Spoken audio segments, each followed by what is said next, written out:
जय गुरु जी। शुक्राना गुरु जी। सारी संगत को जय गुरु जी। ओम नमः शिवाय। शिव जी सदा सहाय। ओम नमः शिवाय। गुरु जी सदा सहाय। शिव पुराण श्री रुद्र संहिता चतुर्थ खंड का पहला अध्याय। शिव पार्वती विहार।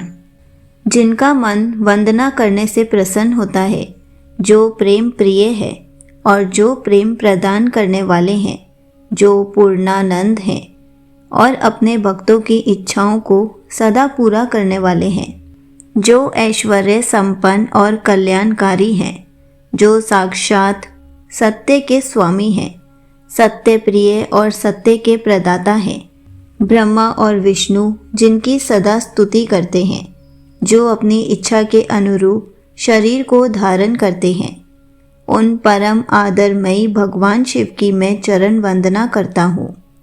मुनि श्रेष्ठ नारद जी ने ब्रह्मा जी से पूछा, हे ब्राह्मण, आप समस्त देवताओं और प्राणियों का मंगल करने वाले हैं।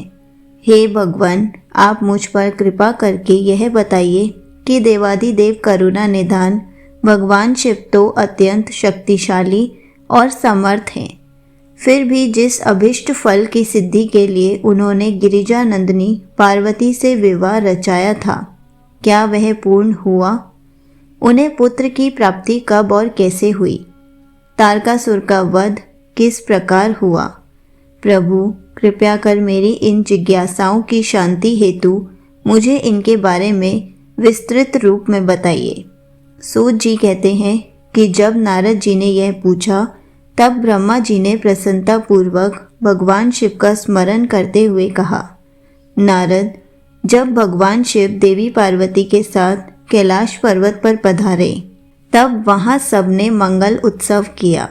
सभी खुशी में मग्न होकर नृत्य कर रहे थे। तब भगवान शिव ने सभी को उत्तम भोजन कराया। तब सब देवताओं और मुनिगणों ने उनसे विदा लेकर अपने अपने धाम की ओर प्रस्थान किया। सब देवताओं के कैलाश पर्वत से चले जाने के पश्चात भगवान शिव अपनी प्रिय पार्वती को साथ लेकर अत्यंत मनोहर, दिव्य और निर्जन स्थान पर चले गए और वहीं सहस्त्रों वर्षों तक पार्वती जी के साथ विहार करते रहे। इस प्रकार भगवान शिव ने इतने अधिक समय को क्षण भर के समान व्यतीत कर दिया। इस प्रकार समय तीव्र गति से व्यतीत होता जा रहा था, परंतु भगवान शिव का पुत्र अब तक उत्पन्न नहीं हुआ था। यह जानकर सभी देवताओं को मन ही मन चिंता सताने लगी।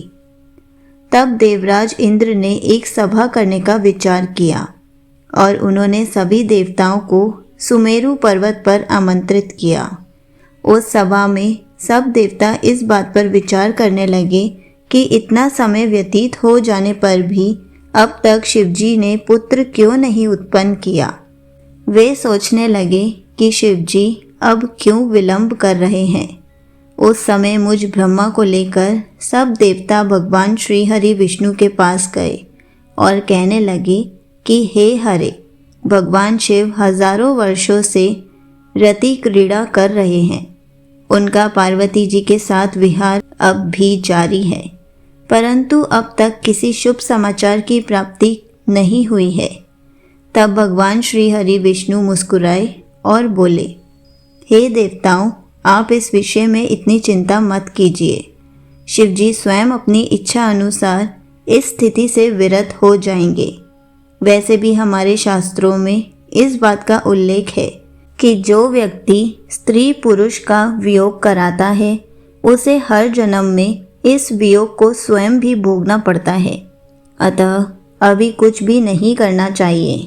कुछ समय और व्यतीत हो जाने दो। अभी हमें सिर्फ प्रतीक्षा करनी होगी।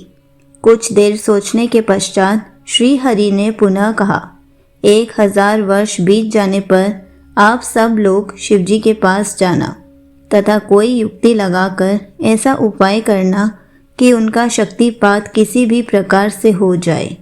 उसी शक्ति से हमें उनके पुत्र की प्राप्ति हो सकती है। परंतु इस समय आप सब देवता अपने अपने धाम को चले जाएं। भगवान शिव को अपनी पत्नी पार्वती के साथ आनंद पूर्वक विहार करने दें। सब देवताओं को समझाकर श्री हरि बैकुंठ धाम को चले गए। श्री हरि के चले जाने के उपरांत सब देवताओं ने अपनी चिंता त्याग दी और प्रसन्नतापूर्वक अपने अपने धाम चले गए। समय अपनी गति से बीतता गया, परंतु शिवजी का पुत्र नहीं हुआ। तारकासुर का भय और आतंक का साया दिन पर दिन और बढ़ने लगा।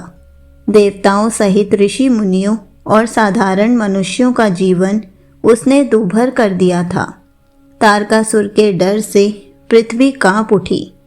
तब श्री विष्णु जी ने सब देवताओं को बुलाया और भगवान शिव के पास चलने के लिए कहा।